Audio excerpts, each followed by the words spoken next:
자, 안녕하십니까. 노보스 인더스트리 노사장입니다. 말도 많고 문제도 있을 것 같고 기대했던 사람도 많고 젊은 친구들이 좋아하는 아우디 S5 본편 리뷰 어떻게 나올지 궁금합니다. 이미 어제 하체오리기에서 그리고 또 그간의 라이브 2번에서 안 좋은 부분들이 상당 부분 많이 나갔는데 제가 곰곰이 생각해 보니까 아우디가 그렇게 병맛 회사는 아니거든요. 그리고 S5고 350마력에 다다르는 엔진인데 이 차를 이렇게 말도 안 되게 만드는 게 말이 될 것이냐를 고민하다가 진짜 그런가? 아닌가? 뭔가 잘못됐나? 날씨 탓인가? 근데 제가 최근에도 리뷰를 계속 진행했잖아요. 더 추운 날에도. 그래서 보니까 타이어가 아무래도 문제가 있는 것 같아서 보니까 타이어가 불량품. 그러니까 차주분께서는 이제 윈터 타이어를 껴놨는데 끼면서 그냥 휠도 일부러 싼 걸로 바꿔서 껴놨는데 윈터 타이어하고 어떤 그 인치 다운한 휠하고 여러 가지 것들이 뭔가 이상해. 보니까 타이어가 13년도에 제조된 거고 그리고 타이어가 약간 불량품이더라고요. 그리고 휠도 카피 휠이고 안 맞고 그래서 내가 차주분한테 급히 전화를 해서 이게 아우디가 뭐 차 자체 구조적인 문제도 있겠지만 타이어의 문제도 좀 있다. 그리고 지금 기온이 약 5도 영상 5도가 올라갔기 때문에 굳이 이게 윈터 타이어의 득을 볼 수는 없기 때문에 차주분이 괜찮다면 내가 휠 타이어 그 빼놓은 걸 가지러 가겠다 했더니 차주분이 어젯밤에 갖다 줬어요. 저 보시죠 사진.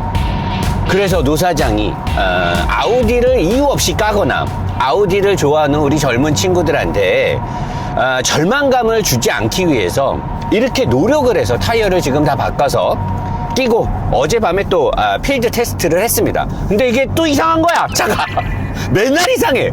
그래서 또 이제 급히 우리 동네에 있는 그 공기압을 잴 수 있는 세차장에 가서 재보니까 한쪽 타이어에 공기압이 75psi가 들어가 있는 거예요. 그 나머지는 다 두 개는 50이 넘고 하나는 51, 두 개는 53. 그래서 이게 타이어 공기압에도 문제가 있고 그래서 제가 타이어 공기압도 얘가 지금 컨티넨탈 컨티 프로텍트인가 뭔가 굉장히 고성능 서머 타이어가 들어가 있죠. 20인치에 265 뒤에도 265. 일단 타이어 캐릭 자체가 반칙이죠. 아반떼 N에서 얘기한 것처럼 이 작은 차체에 출력이 있어서 뒷바퀴에 265를 끼는 건 괜찮아. 근데 20인치 자체도 사실 오바데스인데요. 앞쪽 휠에다가 265를 묶는다는 건 이거는 전륜 구동차에다가 그러니까 이게 회전 반경도 크고 핸들도 안 돌아가고 가뜩이나 서스펜션 구조도 스포츠한 게 아닌데 265를 껴놓으니까 이제 여기서 생기는 문제들이 되게 많은데 근데 장점도 있죠. 일단은 얘는 서스펜션의 구조를 버리고 없어도 돼. 그냥 타이어 4개 265 사이즈에 1700kg 중량으로 타이어가 노면에서 떨어지질 않아요. 코너를 잡아 돌리면 뚜껑만 날아가려고 그러고 타이어는 바닥에 붙어 있으려고 그래. 본드를 붙인 것처럼 그런 놀라운 것들이 나오는데 자 지금 차가 막히니까 차 돌리는 데 가서 다시 하도록 하겠습니다. 이게 사고가 있어가지고 이렇게 그냥 벤츠랑 제네시스 GV70이랑 아주 그냥 아작이 났네요. 아주 그냥 그래갖고 차가 막혔나 봅니다. 자 이제 고속 섹션에 이제 들어갑니다. 제가 아까 잠깐 얘기했던 265 사이즈의 사기 캐릭 타이어를 넣어서 휠도 20인치에 30 시리즈에 대박이죠. 옛날 같았으면 뭐 슈퍼카급에서도 보기 힘든 그런 사이즈인데 요새 뭐 아반떼 N도 그렇고 요즘 제조사들이 이 어떤 기술적으로나 어떤 이렇게 축적된 데이터베이스를 가지고 서스펜션의 지오메트리 특성을 올리는 게 아니고 그냥 적당히 그냥 뭐 최소한의 것들만 해놓고 나머지는 그냥 타이어발로 사실 뭐 타이어 그립으로 이 주행 성능을 올리는 거는 굉장히 고급 기술은 아니잖아요. 아무래도 여기 뭐 영상을 보시는 분들 중에 서킷 가서 차 좀 재밌게 날리시는 분들은 알잖아요. 타이어의 그립 차이가 얼마나 코너나 고속에서 영향을 주는지. 어쨌든 얘가 그렇게 돼 있는데 그래서 이제 어떤 문제가 있냐면 아우디는 제가 얘기했듯이 소재공학 그 고급스러움을 위해서 알루미늄과 스틸을 적절하게 섞어서 이렇게 하는데 얘도 지금 서스펜션의 2등급 치고는 알루미늄합금이 많이 들어가 있죠. 물론 서브 프레임은 없고 메인 프레임에도 없고 메인 프레임도 좀 약하죠. 인사이드 패널만 나가 있고 그 외에 보강대라든가 뭐 삼각대로 이렇게 지지하고 이런 서브적으로 도와주는 게 없는데 어쨌든 얘는 앞쪽에 메인 그 인사이드 패널 메인 프레임도 스틸, 그 다음에 서브 프레임도 스틸인데 그 중간에 브릿지를 이렇게 허벅지 넓이 정도 되는 거를 이렇게 알루미늄을 해놓고, 특히나 너클암, 그 다음에 로우암, 스러스트암 등이 굉장히 크고 이 덩치에 걸맞지 않는 굉장히 큰 알루미늄 합금으로 되어 있고, 뒤에 서스펜션도 마찬가지로 메인 로우암 큰 거 알루미늄 합금으로 되어 있고요.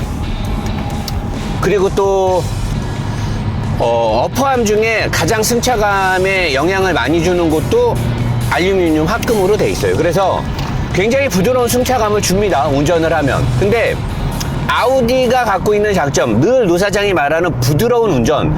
그래서 이렇게 운전을 하면 110km 내외 또는 130km가 되더라도 가감속을 안 하고 뭔가 이렇게 변화가 없는 상황에서 쭉 이렇게 부드럽게, 지금처럼 이렇게 항속을 걸어버리잖아요. 엄청 부드러워요. 굉장히 부드러운데 특히 100km 미만에서의 부드러움은 이루 말할 수 없는 부드러움을 주는데, 좀 이렇게 이제 빨라지거나 이럴 때, 특히나 이렇게 악셀을 밟고 이렇게 가속을 해서 이제 휠에 막 저항이 걸리고 브레이크 좀 밟았다가 다시 악셀을 밟고 이렇게, 뭐 미션 반응 왜 이러지?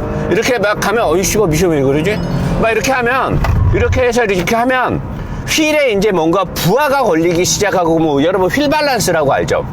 밸런스가 안 맞는 휠처럼 휠이 너무 크니까 앞바퀴 쪽에 이 스티어링에 관련된 시스템을 타고, 이게 지금 쇠로 다 연결되어 있잖아요.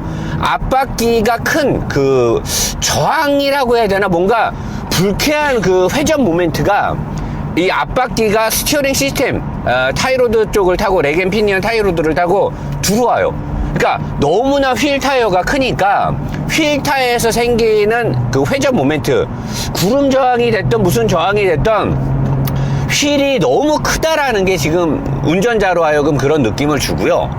얘는 이제 타이어 자체는 굉장히 사기 캐릭으로 돼 있어서 그립을 완성시키는 데는 끝장나기는 한데, 이제 이렇게 달리다 보면 여기 차들이 좀 많네. 달리다 이게 미션이요. 어제 내가 하체오리기에서 박 팀장하고도 얘기했지만 미션이 좀 말도 안 되는 미션이 들어가 있어. 이게 이렇게 악셀 밟잖아요.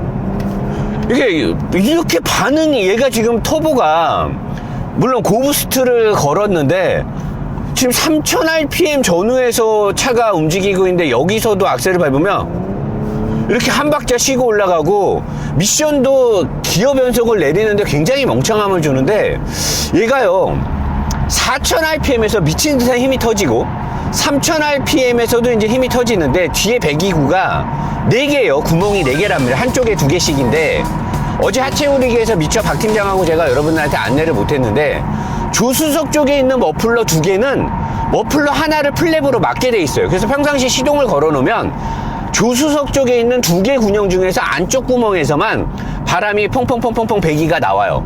그러다 이제 악셀을 밟아서 2000rpm 좀 넘어가서 1차 부스팅이 터지는 시점, 최고 스프럽이 되는 거 말고 1차 부스팅이 터질 때 되면 오른쪽 조수석의 구멍 2개 중에 맞은 쪽이 열리면서 이제 터보의 배합을 부드럽게 올리죠. 그때 제가 말하는 4000에 완전히 스프럽이 풀로 올라가는 최대 부스트, 얘는 부스트를 되게 높게 쓰는 엔진이거든요. 다른 그 포르쉐라든가 아우디에서 320마력 세팅한 거랑 다르게 이 S5는 부스트압을 높게 쓰는데, 이제 4000rpm 정도 돼가지고 완전히 스프럽이 풀로 터져갖고 터보 부스팅이 최고로 걸리는 시점, 지금 이 4000rpm에 돼서 이제 최고로 터지면 왼쪽 운전석 쪽에 있는 머플러는 2개를 따로따로 하지 않고 안쪽에서 아예 막아놨다가 한꺼번에 2개를 같이 해요. 그러니까 제가 지금까지 리뷰를 하면서 배합을 맞추기 위한 플랩을 양쪽 그 구멍 끝에다가 하나씩 달고, 모든 페라리가 됐든 포르쉐가 됐든 웬만한 차들이, BMW도 그렇고 2000rpm이 좀 넘으면 2개가 탁 같이 열려요. 그러니까 일반적으로 2000rpm 밑에서는 배합의 라인이라든가 터보의 부스팅을 하기 위해서 임펠러가 도는, 터보가 도는 것들을 다 해서 기본적인 배합이 2000rpm 밑에서 맞춰져 있단 말이에요. 그래야 낮은 rpm에서 엔진이 부드럽게 움직이면서 터보인데도 운전자한테 지랄 맞은 느낌을 안 주는데, 얘는 그렇게 안 돼 있어요.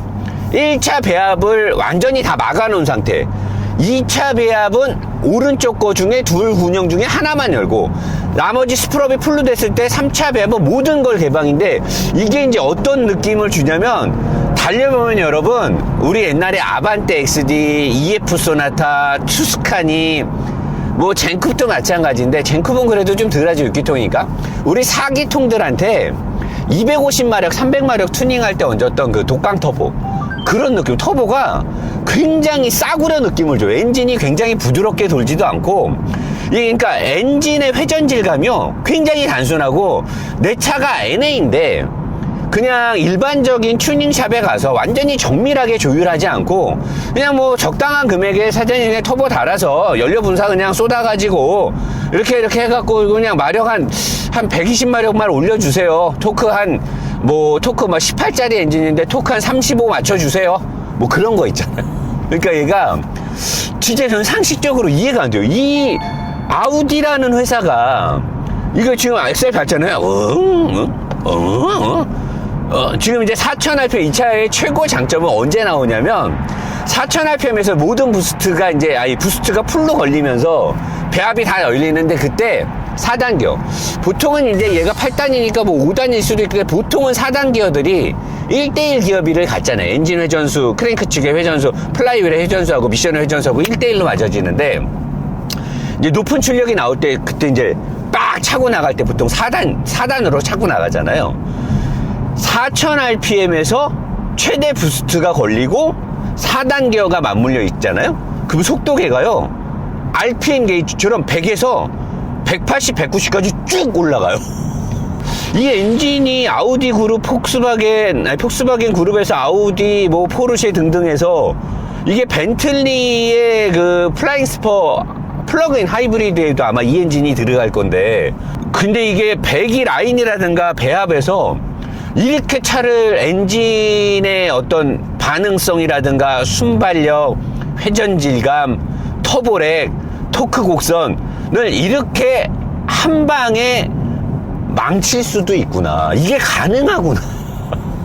이 차의 오너분들이나 아우디를 좋아하시는 분들한테 말이 안 된다고 생각할 수도 있는데 여러분들 진짜 이 차 몰아보면요 엔진이 그냥 싸구려 터보 튜닝을 한 것 같아요. 4기통에다가 6기통도 아니고 그러니까 얘는 6기통의 부드러움도 안 나오고요 터보의 이런 것들이 야 이거는 그러니까 토크가 이렇게 안 올라가고 이렇게 그러니까 어떻게 이렇게 올라가야 된다고 해야 되나? 굉장히 저질스럽게 토크가 올라가고 그 토크가 유지되는 것도 4000에서 5000 거기까지예요. 그러니까 얘는 만약에 아우디 S5가 타이어를 저런 걸 껴놨으니까 서킷에 가서 직발 서킷이겠지.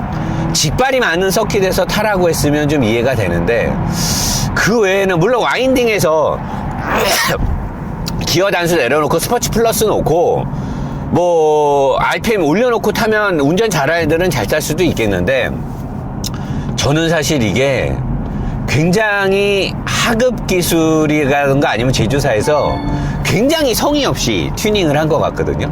자, 아직 이쪽은 차가 많으니까 고속 섹션 좀 더 자세히 할 테니까 일단은 와인딩에 가서 다시 한번 얘기하고 다시 고속 섹션 들어가도록 하겠습니다.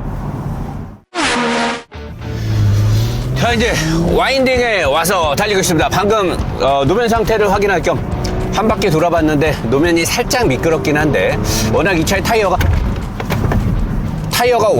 워낙 캐리 도크 벡터링 장난 아니야. 얘는 내가 봤을 때 전륜으로 뭐 가방에 일로 날렸어. 전륜으로 가는 것 같은데 와 타이어가 완전 개사기인데요. 막 85km로 막 잡아 돌려도 타이어가 아예 스키드만큼이 일어나질 않고 있고요. 내리막에서 지금 높은 속도인데 브레이크 인상적이에요. 앞에 6P 브레이크 잘 듣고 있고요. 코너에서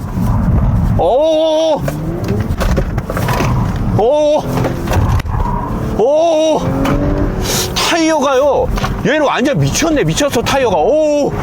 차는 막 엄청나게 휘청휘청 하고 있는데 뭐 다 날라갔어. 이거 어떻게 하지? 뭐가 날라간 거야 이거?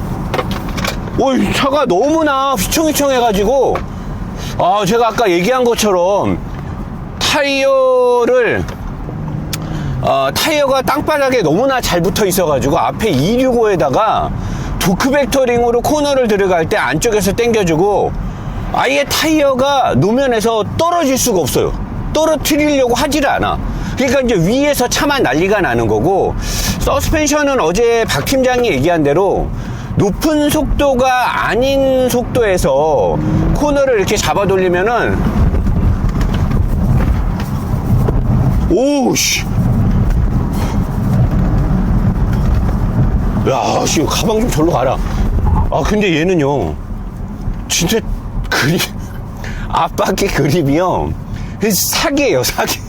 그러니까 이게 높은 속도에서 코너를 샥 미끄러지게 되면 난리가 날 것 같은데, 그립이 유지될 수 있는 환경, 얘는 지금 타이어 자체가 265니까 지금 노면 온도가 높잖아요. 8.5도까지 올라갔는데, 아니, 기온이. 그러니까 이게 코너를 돌리면 박 팀장이 좀 정확히 본 것 같아요. 뒷바퀴 서스펜션에 자유각도가 많으니까 뒷바퀴가 벌어지고 앞쪽에 무게 배분이 많은데도 불구하고 앞바퀴 서스펜션을 딱딱하게 약간 세팅을 했어요. 좀 딱딱하게. 댐퍼라든가 스프링이라든가. 그리고 뒷바퀴는 되게 말랑하게 세팅을 해가지고 코너를 잡아 돌릴 때 얘가 이제 뒤쪽에 그립이 이렇게 필요하게 됐을 때 지금 날아가는 거를 뒤에가 싹 흐르는데 그 흐르는 값이 이 그립이 버텨주고 부드러움으로, 그러니까 이게 만약에 후륜구동 차들이 이런 상황에서 악셀을 전개하게 되면 뒤가 싹 밀고 가는데 얘는 그렇진 않아요. 그냥 뒤가 전륜차들처럼 슥 흐르는데 이 끼우뚱 하는 거는 되게 위험한데, 근데 재밌네. 되게 재밌네. 이게 보통 이렇게 일률적으로 날아가서 싹 컨트롤이 되면서 가야 되는데 얘는 컨트롤이 아니라 바퀴 따로 나 따로 차 상체 따로 움직이는 것 같아요. 근데 일단은 버티고 가는 거지. 근데 좀 더 속도가 높아졌을 때 다 같이 언더로 날아가면서 뭔가 내가 악셀 조작을 하던 이 핸들 조작으로 차가 컨트롤이 돼야 되는데 얘는 그게 아니에요. 딱 잘 버티다가 확 하면 뒤에가 슉 하고 흘러버리거나 안 좋게 날아가는데, 야, 이거를 장점이라고 얘기해야 되나 단점이라고 얘기를 해야 되나. 이게 아우디 S5가요 그냥 2단 3단에서 출력을 쏟아보면서 갈 때, 근데 한 가지 약간 제가 좀 하체오링이나 추울 때나 윈터 타이어 때 못 느낀 거는 브레이크 성능이 망은 아니에요. 얘는 앞바퀴가 거의 모든 브레이크를 하는데 앞쪽이 서스펜션이나 댐퍼를 딱딱하게 버티게끔 해줘가지고 뒤에가 크게 영향력을 발휘하지 않아도 브레이크는 되게 인상적이었어요. 근데 이게 박 팀장하고 얘기한 거 똑같은 거예요. 110 이하에서 모든 상황을 했을 때요. 그러니까 얘는 120, 30이 넘지 않는 속도에서 뭔가를 다 하면은 되게 재밌게 할 수 있는 차예요. 근데 이제 속도가 빨라지게 되면, 제가 이제 고속도로로 올라가게 될 텐데 이제부터 뒤에가 이렇게 이게 얘는 전륜이야. 이게 왜 얘네가 이거를 사람들이 이게 후륜 우선이에요. 얘는 내가 봤을 때 전륜 우선이에요. 토크가 전륜 쪽에 많이 가고요. 코너를 돌 때도 앞바퀴 쪽에 토크 벡터링이나 앞바퀴 쪽에 걸리는 게 훨씬 더 많아요. 높은 속도에서. 브레이크는 역시 타이어 바라고 같이 굉장히 이상적으로 이 정도 브레이크는 마음에 든다고 봐야 되는데, 코너 위험해.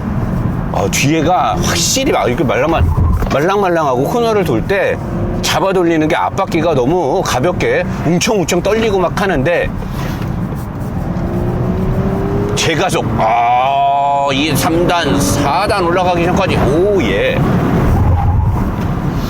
괜찮네요. 브레이크가 또 많이 밟아도 막 그 열에 지치지도 않고 나쁘진 않은 것 같아요. 근데 내리막에서는 조금 거시기 하지. 앞쪽으로 이제 무게가 많이 가니까 내리막 같은 데서 잡아 돌릴 때가 특히나 뒷바퀴의 그립이 약해지는 게 굉장히 왜 이래 브레이크가 안 들어. 이번에 타이어가 놓쳤어 노면을. 설마 브레이크가 열 먹어갖고 안 들었나? 왜 그랬지? 좀 전에 이상했네. 아무튼 자, 이제 여기까지 하고 이 자세 경고등이 계속 들어오면서 도크 벡터링을 때려주는데, 도크 벡터링은 되게 똑똑해요. 여러분이 코너를 돌리면, 이렇게 돌면 안쪽에서 잡아당겨준다는 느낌을 받는데, 그게 바로 도크 벡터링입니다. 도크 벡터링 되게 뛰어나고, 그래서 얘가 뒷바퀴 쪽에 뭐 디퍼렌셜 안에 LSD도 없고 뭐 이런저런 것들이 없는데, 타이어 발에 도크 벡터링으로 잡아당겨주는 맛. 노 사장이나 박 팀장이 제일 싫어하는 잡기술이라고 하죠. 현대 전자적인 기술의 산물인 잡기술이라고 하는데, 구조적인 특성이나 어떤 주행 데이터의 세팅값 또는 뭐 무게 배분이나 저중심으로 잡는 게 아니라 타이어랑 도크 벡터링으로 때려버리는. 근데 어쨌든 뭐 젊은 친구들이 뭐 한 120 아래에서 막 재밌게 놀기에는 위에가 막 휘청휘청 해갖고 모든 것들이 다 날아가고 그럴 수는 있는데, 이게 쫙 깔려갖고 샥샥 이러고 가야 되는데 허둥지둥 되긴 하는데 신발이 너무 좋기 때문에 그건 괜찮고요.